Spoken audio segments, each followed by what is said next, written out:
The key defining difference between humans and other species is the accessories that we make to enhance ourselves evolve independently of our genes. Consider two images, one of humans 50,000 years ago and the other of humans of the 21st century. Almost anyone could immediately tell which is which, because even if the humans are basically the same genetically, the combination of humans and accessories has evolved. There are other species that make accessories, like bees make hives, beavers make dams, and many species like birds build nests. But for every other species, what they make hasn't evolved over those 50,000 years and won't evolve until the species evolves. Our accessories evolve, which kind of makes them like living organisms to themselves, or at least like parts of a living organism, and makes us the accessorised species. Accessories define our abilities, giving us what our ancestors would consider Batman or Iron Man-like superpowers. Our capabilities are ever increasingly determined by these accessories rather than our physiology. The evolution of our accessories is key to history and our future. Welcome to a One Finite Planet video on the concept of accessorised evolution, which you may come to agree is the key difference between us humans and other species. This talk is divided into chapters as follows: the naming, why accessories and not tools or technology; the evolution of accessories is the defining human difference; evolution of evolution, accessorised evolution is a huge extra step in evolution. Only humans currently have all the ingredients for accessorised evolution. Accessories are integral to being human, our history and our future, and looking at the further implications of accessorised evolution, including population, racism, and our future survival. So it is not just the accessories that appear in images. Accessories is used here to be more inclusive than the terms tools or technology, and to include everything from clothing, jewellery, computing devices, houses, vehicles, tools, books, toys, and even weapons, but then to bridges, communal buildings, libraries, the internet, universities, hospitals, and medical equipment and medicines. In history, we humans have thought of ourselves as completely apart from other species. There are humans and there's nature. Even to call a human an animal is considered an insult. Technically, we are animals. In fact, technically, we're members of the ape family, but to call someone an ape can be considered worse than to call them an animal. In normal thinking, humans are superior to all other animals and should be considered differently from apes, even if technically we're apes. But exactly how are we so completely different? Intelligence? Well, we may be smarter, but the more we look, the more we learn how other animals are more intelligent than we previously thought.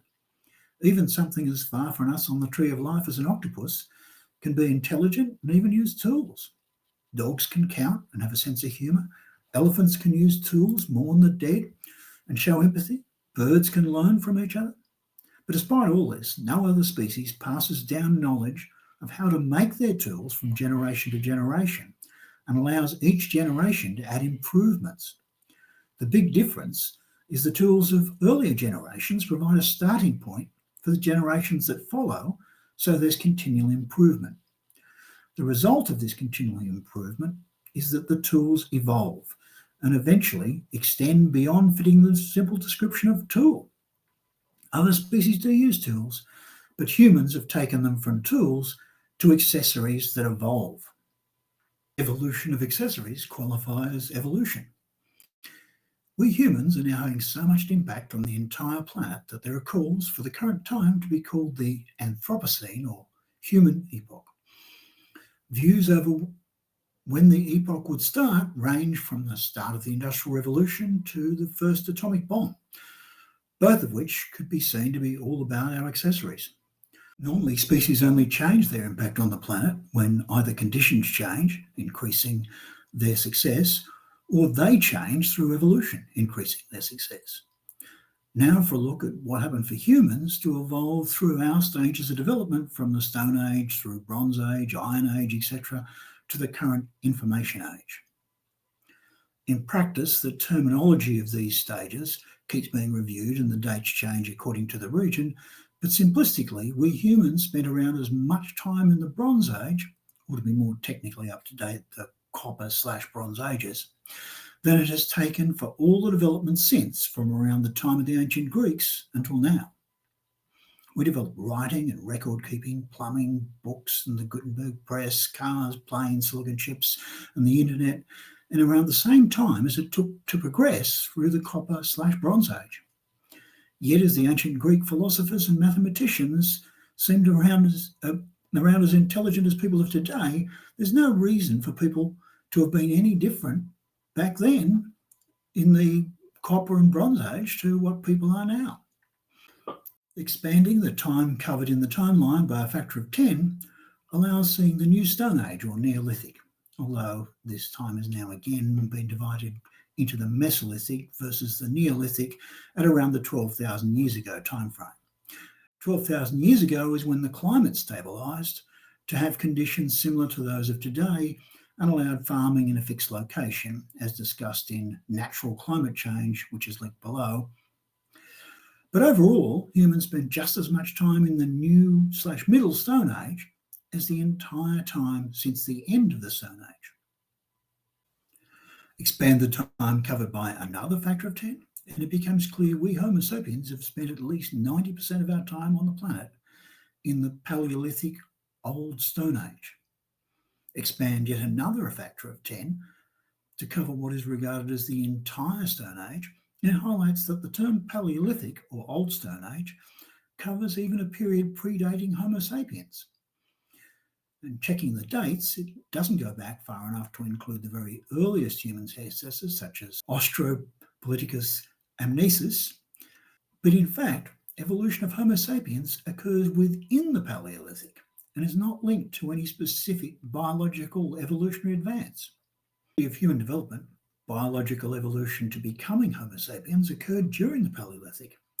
And while it's only Homo sapiens that progressed beyond the Paleolithic, it's the evolution of accessories rather than any further steps in biological evolution that took over and took us from very much just another species of ape during the Paleolithic to then 8 million at the end of the Iron Age, and then surge in population 1,000 times to 8 billion, dominating the world and the Anthropocene. This evolution also accelerates as what we develop is applied to accelerate further development. The idea biological evolution could ever produce nature as we see it today can be very hard to accept. But then you realise how long it took.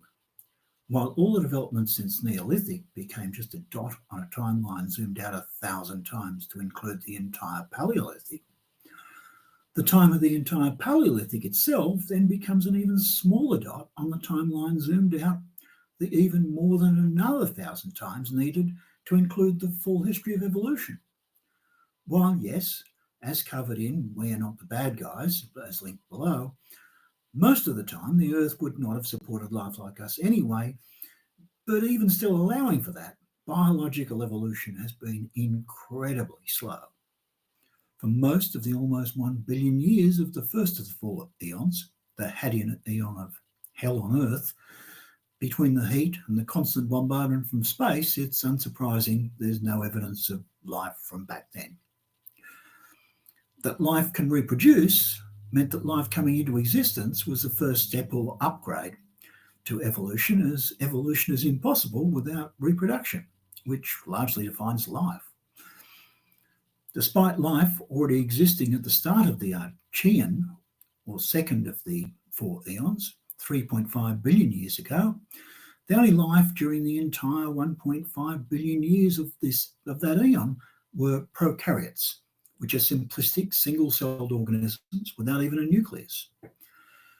Evolution requires change, and prokaryotes reproduce only as clones by mitosis. While mutations can occur, there's no mechanism for combining or remixing of genes, which limits evolution. The third of the 4 eons, the Proterozoic eon of earlier life, began 2.5 billion years ago and lasted over 2 billion years, making it the longest eon. That eon began with the next step towards complex life, eukaryotes. which are still only life with a single cell, but a more complex cell with organelles and a nucleus, and the organelles and nucleus are like cells within the overall cell. But it wasn't just 2 billion years to get fancier microbes, it was also the beginning of sex. While the emergence of eukaryote cells was highly significant, it was the upgrade to evolution itself with the development of sexual reproduction of these eukaryotes around 500 million years later, which makes it back 2 billion years ago. That had the biggest impact on the success of life, as can be seen from the rapid increase in total biomass of Earth around 2 billion years ago. Once sexual reproduction began, it took over, and it's now estimated, as stated by Nature magazine, that over 99.99% of all eukaryotes do it, meaning that these organisms reproduce sexually. Sexual reproduction was still enough to produce variation and allow some evolution. It's the genetic variances being blended by sexual reproduction that is better able to produce species Darwin describes as the fittest.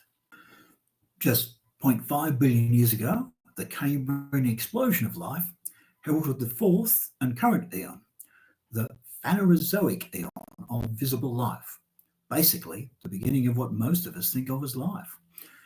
The Great Oxygenation Event meant oxygen had now reached a level that reduced radiation on the surface to acceptable levels.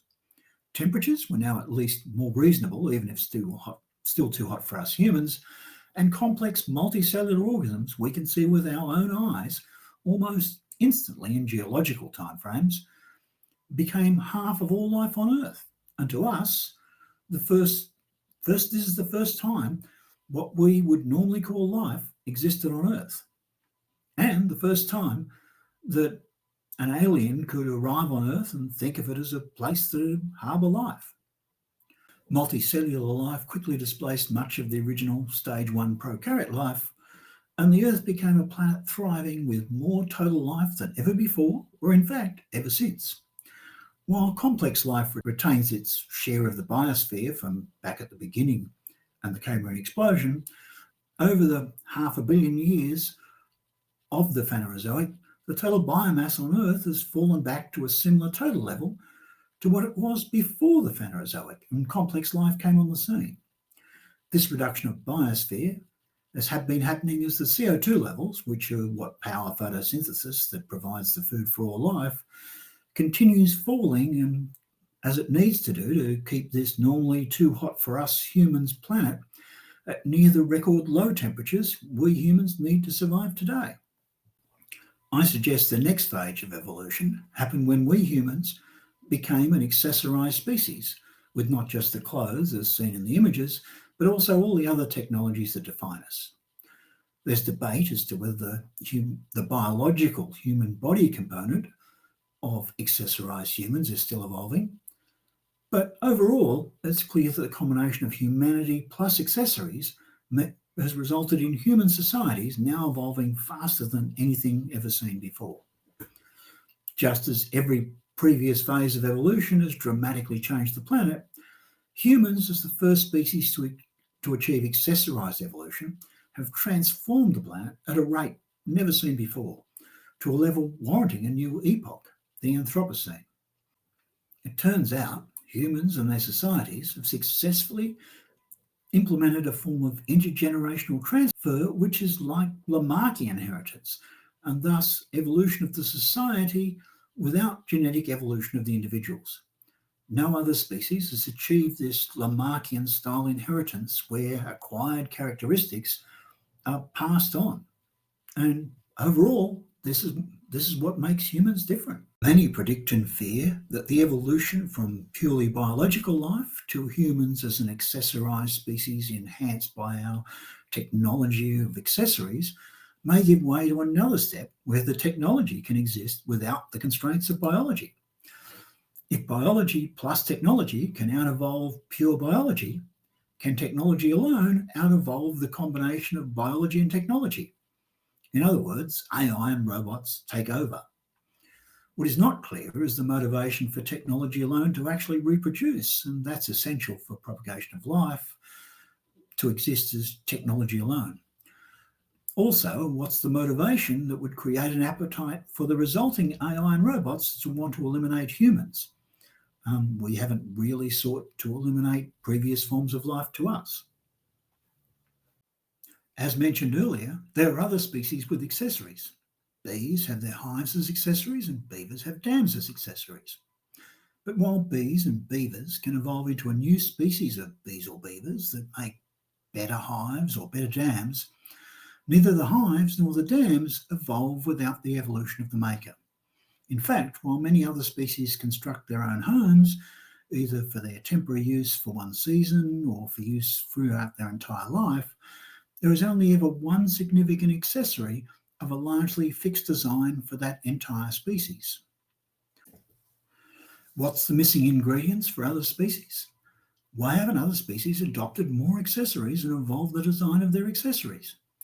This evolution of accessories is the human difference, but why is it that no other species has managed to evolve their accessories from generation to generation? The accessories only evolving as the species itself evolves biologically is far slower and less directed as a form of evolution. A few key factors are required for accessories to manage to improve from generation to generation. There must be intergenerational interaction and ideally child raising, where future generations can be taught what has been learnt by previous generations. The accessories themselves need to be durable enough to survive as a form of template for future improvements. The species also needs to keep or collect/hoard their favourite accessories so they're available for the future generation to use as a template. Notably, humans have very long childhoods. In comparison with other species, are almost helpless blank slates at birth that need to learn and to be supported by their ancestors through that learning phase. While an octopus will not even knowingly meet its parents, there are at the other extreme birds that are more like humans in they're born without key abilities like the ability to fly. However, even parrots that live longer than humans have far shorter childhoods than humans, reducing the scope for intergenerational learning. Perhaps more importantly, neither any bird nor any other species, aside from humans, keeps templates or other guides to instruct the young on new ways to reproduce their innovations.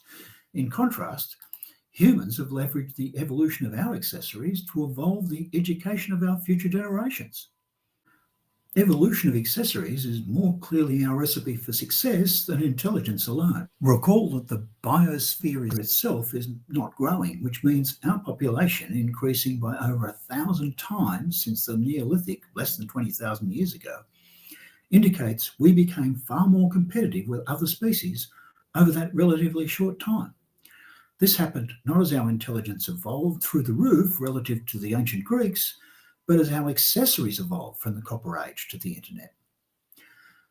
Nothing like that population growth had happened over the previous 300,000 years since Homo sapiens first appeared, but we did manage to outcompete all other human species. Given the Stone Age goes back 3 million years, or 10 times as long as we do, clearly the ingredients for accessorised evolution were already present. With our accessories having been our evolutionary advantage, the instinct to make or acquire and keep and utilise accessories is now evolved to be part of us. Unlike any other species, a large focus during our lives is on acquiring the accessories we treasure.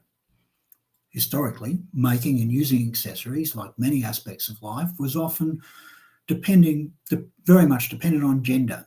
Males acquired hardware, tools to make and repair accessories, and collected other accessories for activities such as fishing and hunting.